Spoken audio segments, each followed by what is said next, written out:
Francois l'Olonnais. Jean-David Nau, known to the Spanish as the Flail of the Spanish and to history as Francois l'Olonnais, was arguably the most sadistic pirate who ever drew breath. A man who ripped beating hearts from living prisoners, forced captives to eat the flesh of their comrades, and squeezed heads with knotted ropes until eyes burst from their sockets. Born around 1635 in the coastal French town of Les Sables d'Olonne, he arrived in the Caribbean as an indentured servant and emerged from those years of bondage with a hatred for Spaniards so absolute it bordered on madness. By the mid-1660s, he had become the terror of the Spanish Main, most famously sacking the city of Maracaibo in 1666 and walking away with silver, gems, gunpowder, and cacao worth a fortune. He once survived a Spanish massacre by smearing himself in the blood of his dead crewmen and lying perfectly still among the corpses for hours, then disguising himself as a Spaniard to escape. A moment of cunning that proved the man behind the cruelty was not simply a brute, but something more calculated and therefore more dangerous. But his final expedition, beginning around 1668, unraveled into catastrophe. He assembled 6 ships and roughly 700 men for a raid on the coast of Nicaragua, was blown badly off course into the Gulf of Honduras, and spent months being ambushed, whittled down, and defeated by Spanish forces in the jungle heat. His ships were lost, his crew decimated, and l'Olonnais was eventually making his way on foot through the sweltering green hell of the Gulf of Darien when he encountered the Kuna indigenous people. According to Alexandre Scamelin's 1678 account in Buccaneers of America, the primary historical source for l'Olonnais' life, the Kuna captured him, tore him apart limb from limb, roasted the pieces, and ate them. Historians note that Scamelin's account may carry embellishment, but the essential fact remains largely accepted. The man who had devoured the heart of a Spanish prisoner met an end in which he himself became someone else's meal, somewhere in a jungle nobody could find, leaving no grave, no monument, and no body.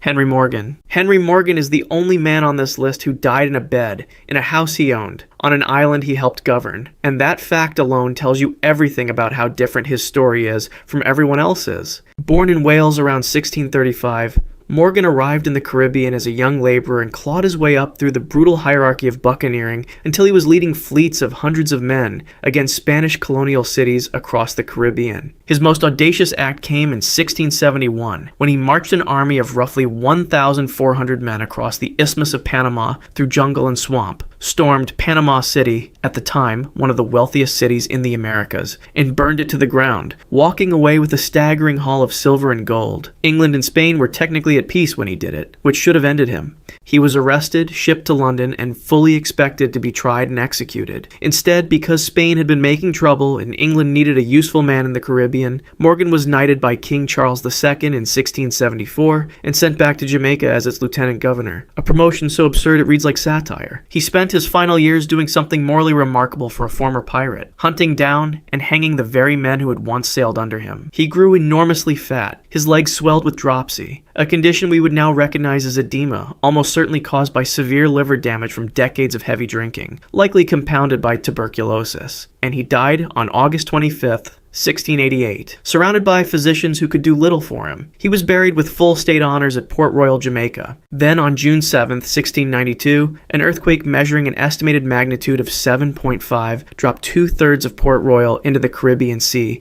in under 2 minutes, and Morgan's grave went with it.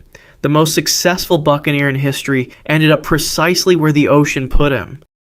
Samuel Bellamy. Samuel Bellamy, known as Black Sam, spent barely a year as a pirate captain, and in that time became the wealthiest pirate in recorded history. Forbes estimated his total plunder at the equivalent of roughly $120 million in 2008 terms, seized from more than 53 ships across the West Indies and the American eastern seaboard. Born around 1689 in Devon, England, Bellamy was a self-styled man of principle among criminals, once telling a captured merchant captain that the authorities who condemned pirates were villains who robbed the poor under the cover of law, while pirates plundered the rich more honestly. His prize ship was the Whydah Galley, a former slave ship he captured in February 1717, as it returned to England carrying the profits from 312 enslaved Africans sold in Jamaica. He converted it into his flagship, mounting it with 28 cannons and cramming its hold with gold bars, silver coins, ivory, and jewelry. He was sailing that ship with 146 men aboard northward along the American coast in late April 1717 when the weather turned. On the night of April 26th, a violent nor'easter came screaming in off Cape Cod, Massachusetts, with winds that drove walls of black water across the deck and waves estimated at over 30 feet. The Whydah, heavily laden with plunder and sailing too close to shore, was picked up by the storm and smashed onto a sandbar near Wellfleet in water only about 16 feet deep. The ship rolled,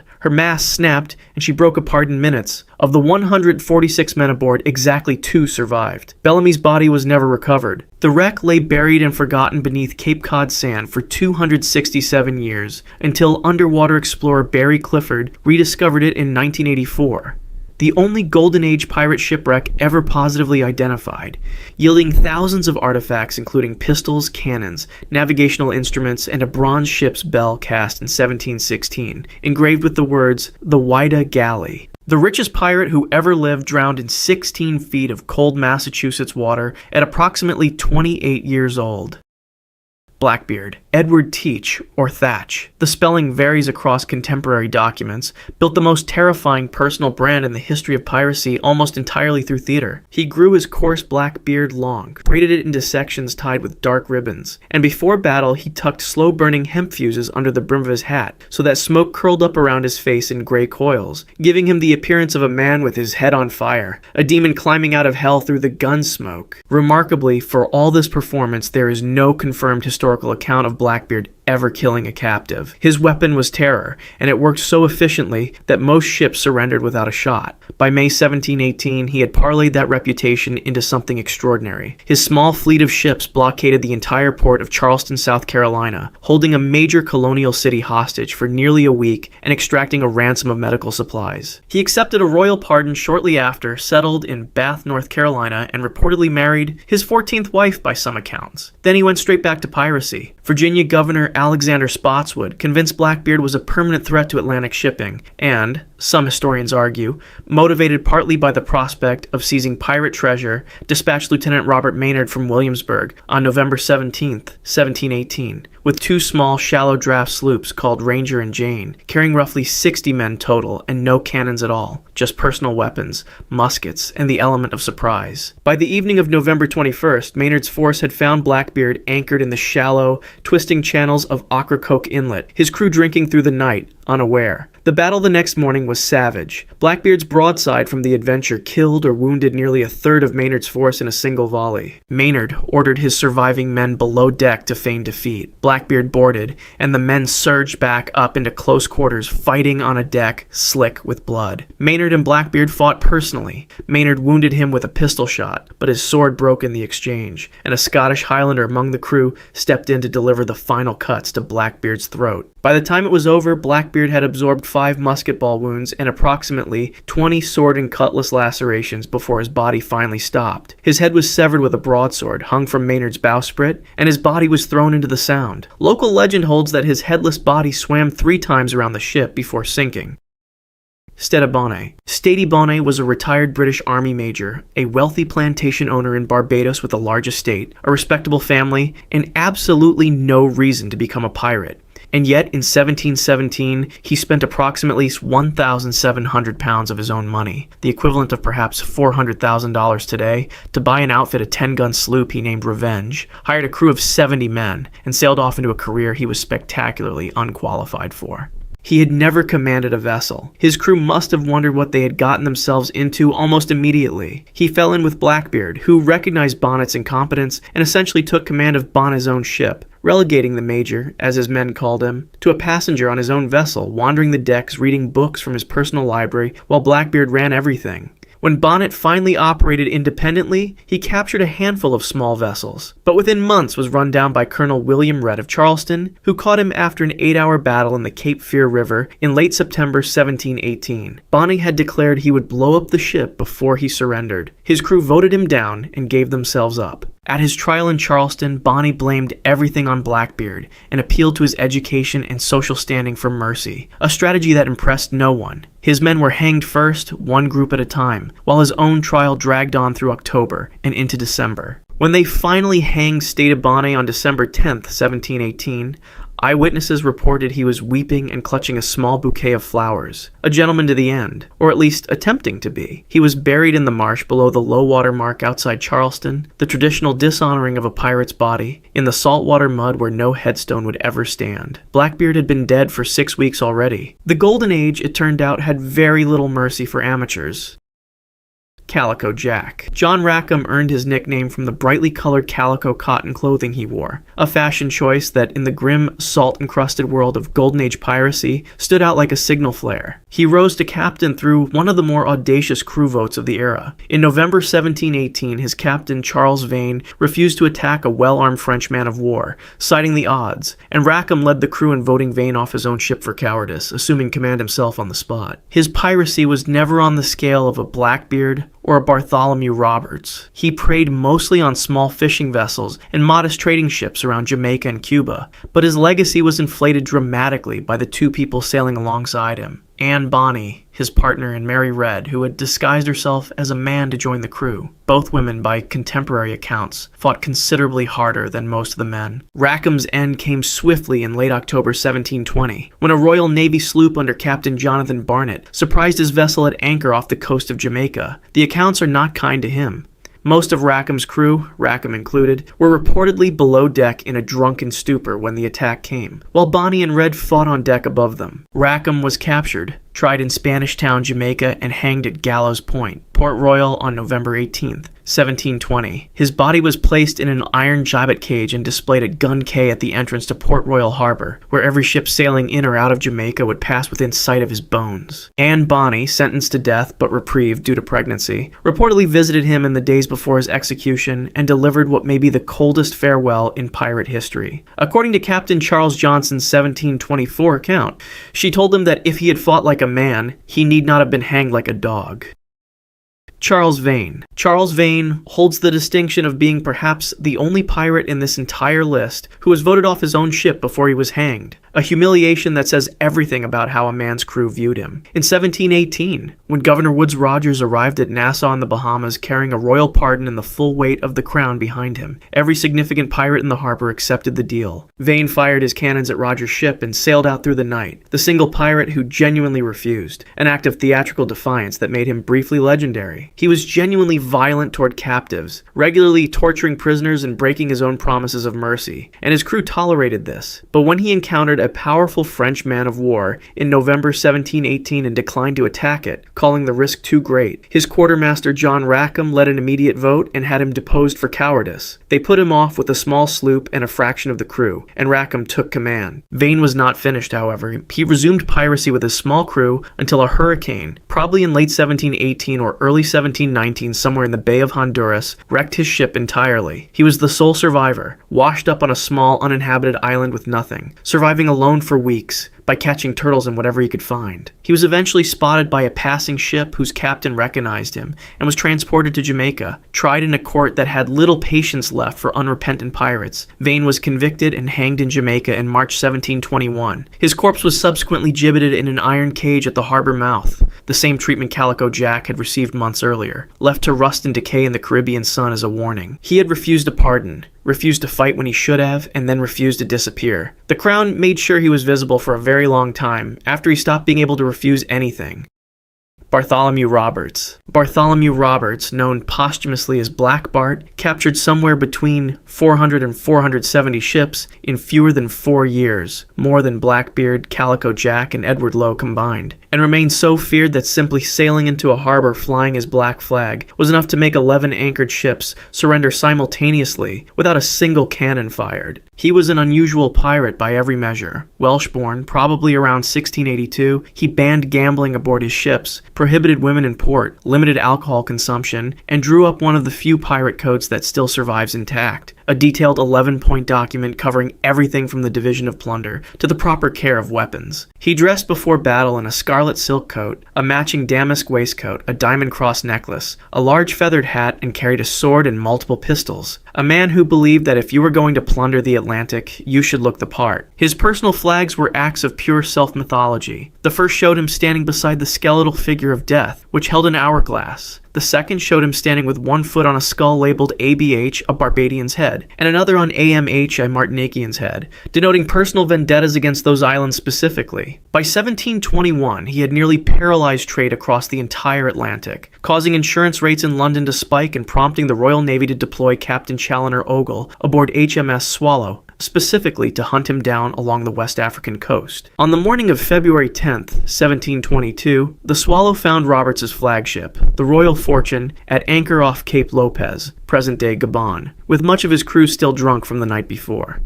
Roberts was on deck in full dress when a broadside from the Swallow raked the ship, and a single piece of grapeshot tore through his throat. He was dead almost instantly. His crew, honoring a standing order he had given, weighted his body in his scarlet coat, his feathered hat, and all his jewelry, and threw him into the gray Atlantic before Ogle could claim the corpse as a trophy. His body was never recovered. The man who had taken close to 500 prizes and declared that a short life but a merry one shall be his motto was gone in seconds, buried at sea by his own crew somewhere off the coast of Africa, with no marker and no grave.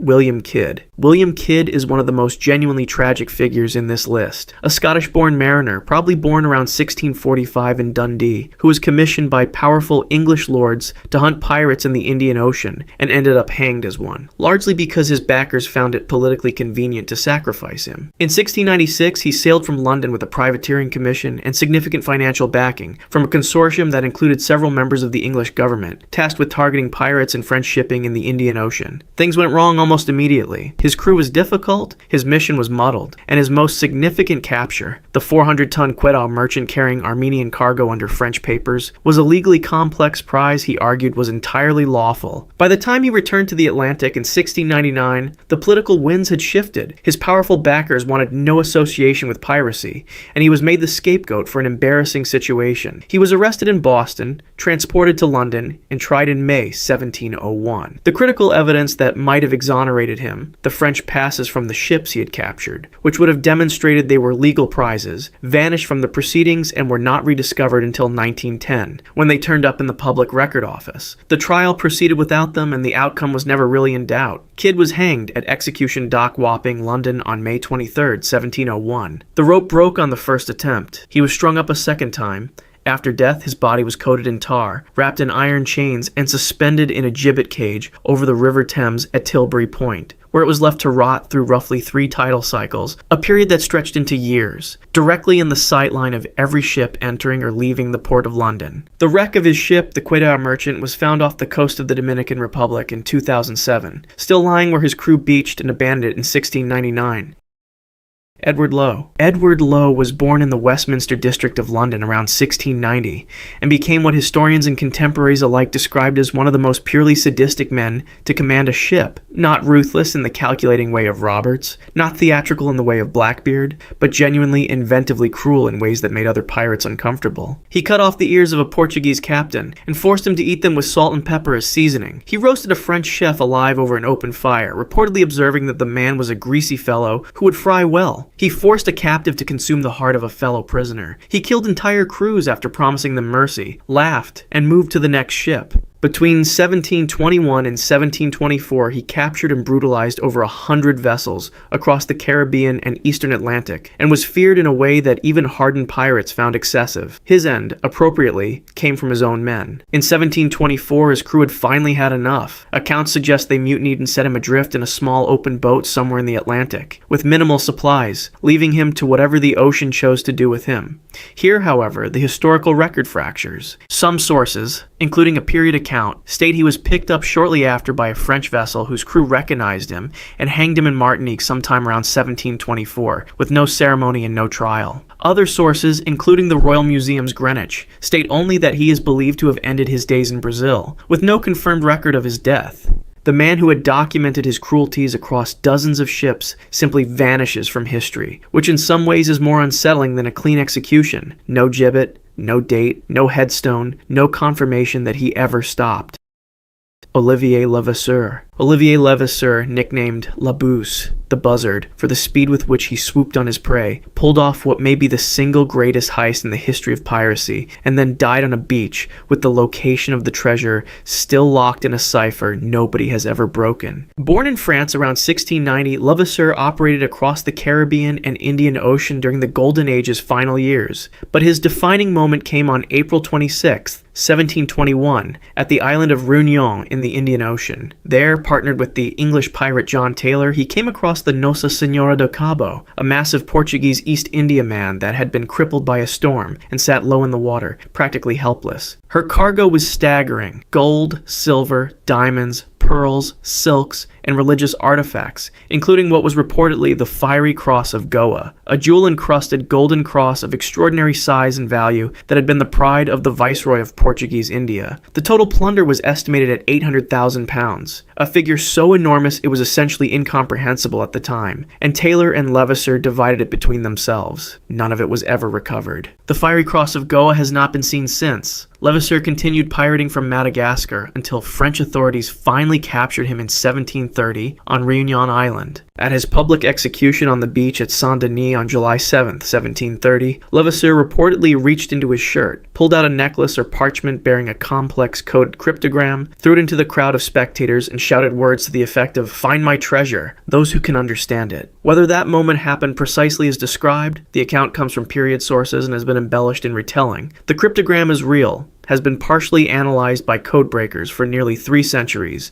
and has never been fully solved. Treasure hunters continue to excavate the beaches and hillsides of Mahé and the Seychelles and other Indian Ocean islands to this day. The Buzzard left the world on a rope and left everyone else still looking.